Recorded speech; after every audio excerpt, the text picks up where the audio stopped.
भारत की बात बताता हूं कि करते हैं शुरुआत। आइए लिए चलते हैं आपको पहली खबर की तरफ। शुरू करते हैं। अमेरिका ईरान में एक बार फिर से टेंशन काफी बढ़ चुकी है। अमेरिका ने ईरान पर हमला किया, साथ ही डोनाल्ड ट्रंप ने फिर हमले की चेतावनी दे दी, तो ईरान ने अमेरिकी ठिकानों को टारगेट कर दिया, बदले में पलटवार। इससे एक बार फिर से दुनिया में टेंशन काफी बढ़ चुकी है।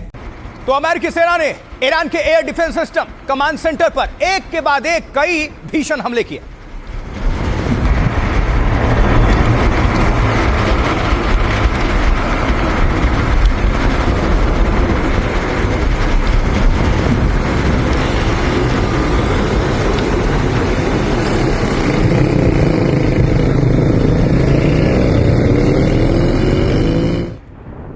और इसमें anti ship missile system, drone launch sites पर हमला किया गया। साथ ही होर्मुज में ईरान की 60 नावों को भी टारगेट किया गया।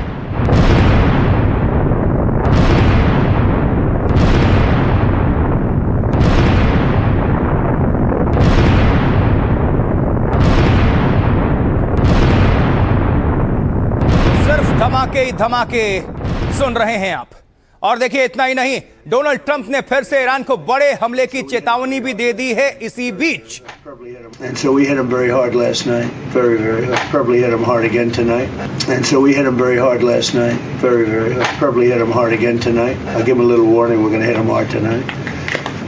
But we'll see how it all works out. No, I'm not happy with them, you know. And so we hit him very hard.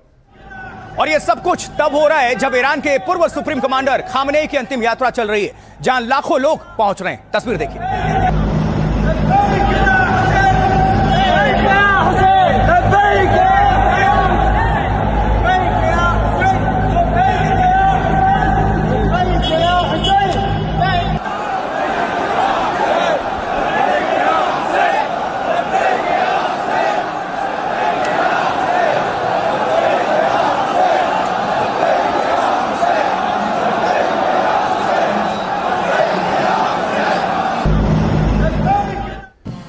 और इराक के नजफ में खामनेई की अंतिम यात्रा पहुंच चुकी है, जहां भारी संख्या में इराक के लोग पहुंच रहे हैं। ये देखिए।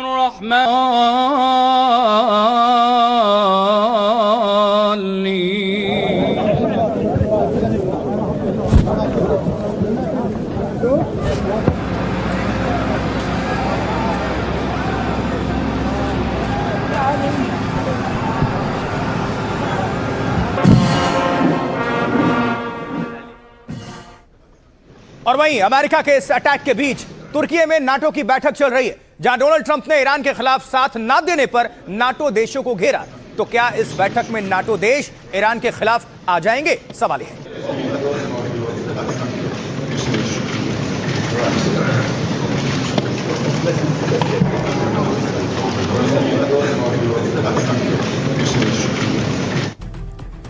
चलिए आगे बढ़ते हुए आपको बताते हैं अब आखिर डोनाल्ड ट्रंप क्यों भड़क गए हैं और सीज फायर खत्म करने का ऐलान उन्होंने कर दिया। देखिए, सीज फायर और खामनेई की अंतिम यात्रा के बीच हमला अमेरिका ने ईरान में 80 ठिकानों पर टारगेट किया। अमेरिकी राष्ट्रपति डोनाल्ड ट्रंप ने खुद हमलों की पुष्टि की। होर्मुज में ईरान की 60 मिलिट्री बोट्स को निशाना बनाया गया। नाटो समिट में ट्रंप ने कहा, सीज फायर खत्म हो चुका है, अमेरिका ईरान से अब कोई डील नहीं करना चाहता। अमेरिका ने पिछली रात ईरान में जोरदार अटैक किया। ट्रंप ने कहा, हमने खतरनाक लोगों को निशाना बनाया, अगर वो हमला करेंगे तो अमेरिका हर बार जवाब देगा। अमेरिका के मुताबिक ईरान ने होर्मुज में कुछ जहाजों को निशाना बनाया। अमेरिका की यह कार्रवाई इन्हीं जहाजों पर हुए हमलों के जवाब में की गई है, ऐसा कहा गया है। होर्मुज में ईरान के हमलों को समझौते की शर्त का उल्लंघन बताया। अमेरिकी सेना ने air defence system, command centre, तटीय radar, anti ship missile system, drone launch sites पर हमला किया। इसमें सिरिक, केश्म और बंदर अब्बास मुख्य हैं। बंदर अब्बास में शहीद हक्कानी पोर्ट पर भी हमला किया गया। अमेरिका ईरान में अभी अंतरिम समझौता और सीज फायर लागू है, ताकि अंतिम समझौते के लिए बातचीत का समय मिल सके। लेकिन इसी बीच अमेरिका के हमले से एक बार फिर जंग भड़क गई है। ट्रंप के तेवर से एक बार जंग की आशंका काफी तेज हो चुकी है फिर से। और अब सुनिए डोनाल्ड ट्रंप को उनका वो बयान जिसने दुनिया की चिंता बढ़ा दी है इस वक्त। हमने कल रात ईरान पर बहुत जोरदार हमला किया था और संभव है कि आज रात फिर से हमला करें। ईरान मिडिल ईस्ट में दबाव बनाता रहा है, लेकिन अब ऐसा नहीं रहेगा। मुझे लगता है कि अब सब खत्म हो गया है। अब मैं उनसे कोई डील नहीं करना चाहता। वे घटिया लोग हैं, वे बीमार सोच वाले लोग हैं। उन्हें बीमार सोच वाले लोग ही चलाते हैं। और वे बहुत खतरनाक और हिंसक लोग हैं। अगर उनके पास न्यूक्लियर हथियार होता तो वे उसका इस्तेमाल कर लेते हैं। मेरे हिसाब से अब सब खत्म हो गया है। मेरे हिसाब से उनसे डील करना सिर्फ समय की बर्बादी है। तो वो घटिया लोग हैं, बीमार सोच वाले हैं। आपने सुना अमेरिकी प्रेसिडेंट डोनाल्ड ट्रंप को, उन्हीं की जुबानी। अब आगे बढ़ते, कुछ और तस्वीर, कुछ और डिटेल्स। देखिए, अमेरिका के हमलों के बाद ईरान का नंबर था। ईरान ने भी अमेरिका के ठिकानों पर मिसाइल और ड्रोन से हमला कर दिया, यानी जवाबी पलटवार।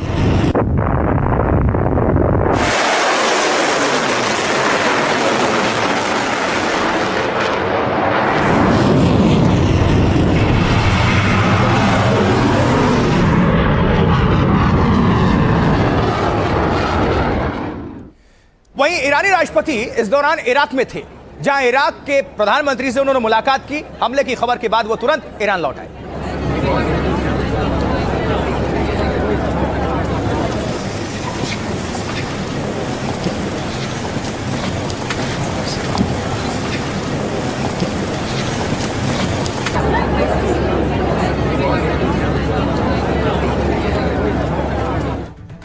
और इसी बीच ईरान ने एक वीडियो जारी किया है, जिसको आपको हम दिखाने जा रहे हैं। इसमें क्या है बताने जा रहे हैं। देखिए, खामनेई जहां से भाषण दिया करते थे, वो वहां की तस्वीर है जो जारी किया गया वीडियो।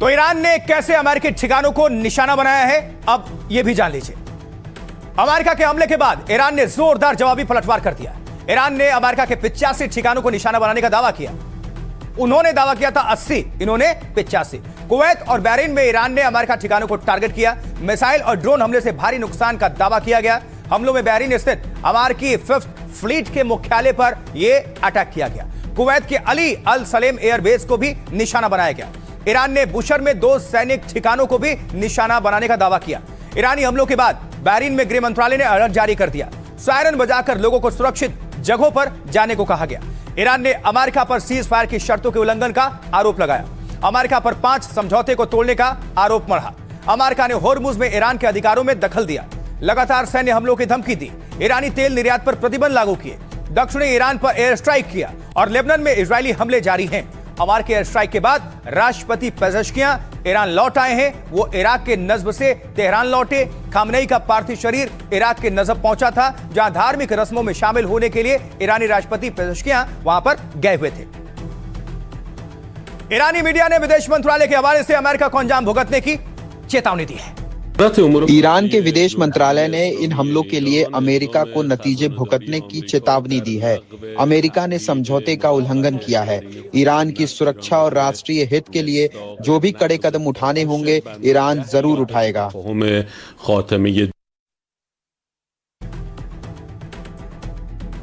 तो जवाबी पलटवार भी लगातार जारी है। दोनों तरफ से अपने अपने दावे हैं, लेकिन दुनिया की चिंता तो बढ़ी गई है।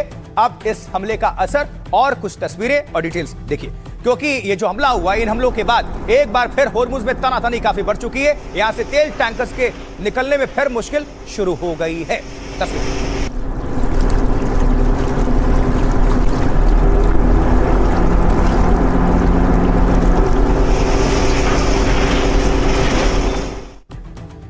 तो हमला और जवाबी हमला यानी पलटवार, अब इसका असर किस तरह से फिर पड़ेगा या पड़ने लगा है, आइए समझ लेते हैं। देखिए, अमेरिका ईरान के हमले और डोनाल्ड ट्रंप के ऐलान के बाद तेल की कीमतें फिर से आसमान पर हैं, तो शेयर बाजार भी भारी गिरावट वहां पर भी देखी गई है। अमेरिका ईरान जंग और डोनाल्ड ट्रंप के ऐलान से तेल की कीमतों में उछाल दर्ज हुआ है। ट्रंप के समझौता खत्म करने के ऐलान से तेल की कीमतें 6% तक जा बढ़ी हैं। ब्रेंट क्रूड करीब 6% बढ़कर दोबारा $75 प्रति बैरल तक जा पहुंचा है। सीज फायर के बाद तेल की कीमतें कम होनी शुरू हो गई थी और अमेरिका ने ईरान के तेल निर्यात पर फिर से प्रतिबंध का ऐलान कर दिया। अब इसके चलते बाजार में सप्लाई प्रभावित होने की आशंका बढ़ चुकी है। इसी वजह से कच्चे तेल की कीमतों में तेजी आई। जंग के बीच दुनिया भर के शेयर बाजार में भी हाहाकार है। जैसे यूरोपीय शेयर बाजारों में 2% से ज्यादा की गिरावट देखने को मिली। वहीं सेंसेक्स 1677 अंक गिरकर 76,504 पर बंद हुआ। 504 पर भारतीय शेयर बाजार 20 मिनट में ही 1000 अंक टूट गया। भारत अपनी जरूरत का 85% से ज्यादा कच्चा तेल आयात करता है। तेल की कीमतें बढ़ने या सप्लाई प्रभावित होने से सीधा असर पड़ेगा, यह सब हमने देख भी लिया है। अब सवाल यह है कि अगर दोबारा जंग शुरू तो आगे क्या होगा?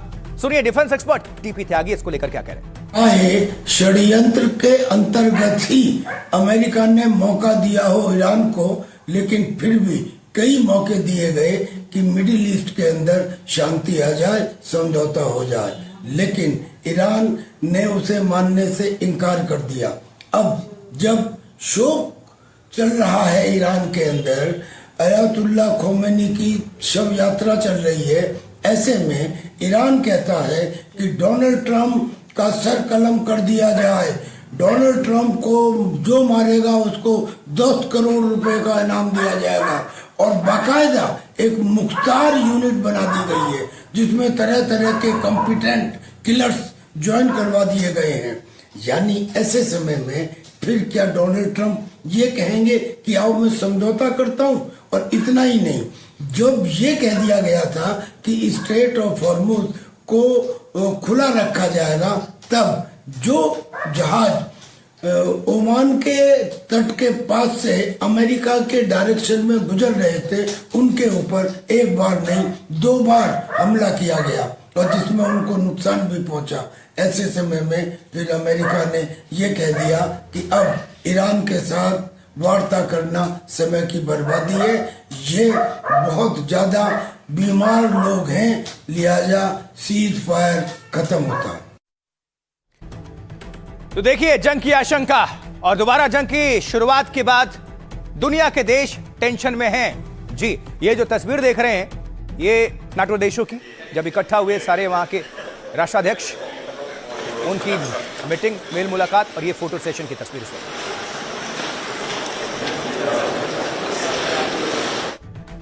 अब इस जंग को लेकर दुनिया के देश क्या कुछ कर रहे हैं, आइए जरा समझ लेते हैं।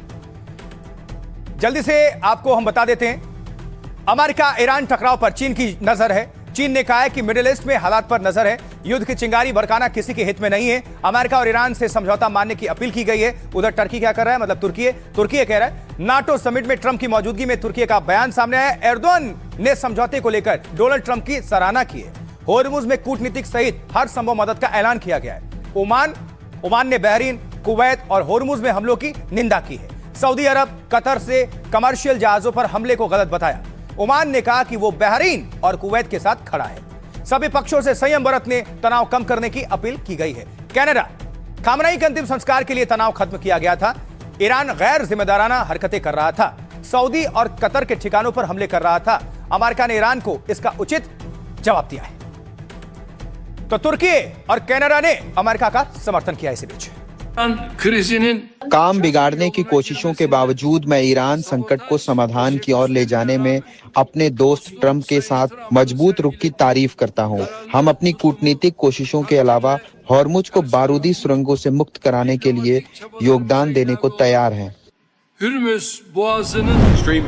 खामनेई के अंतिम संस्कार के लिए तनाव को कम करने का दौर लागू किया गया था। ईरान गैर जिम्मेदाराना हरकतें कर रहा था, खासकर सऊदी और कतर के ठिकानों पर हमले कर रहा था और इसका उचित जवाब दिया गया है।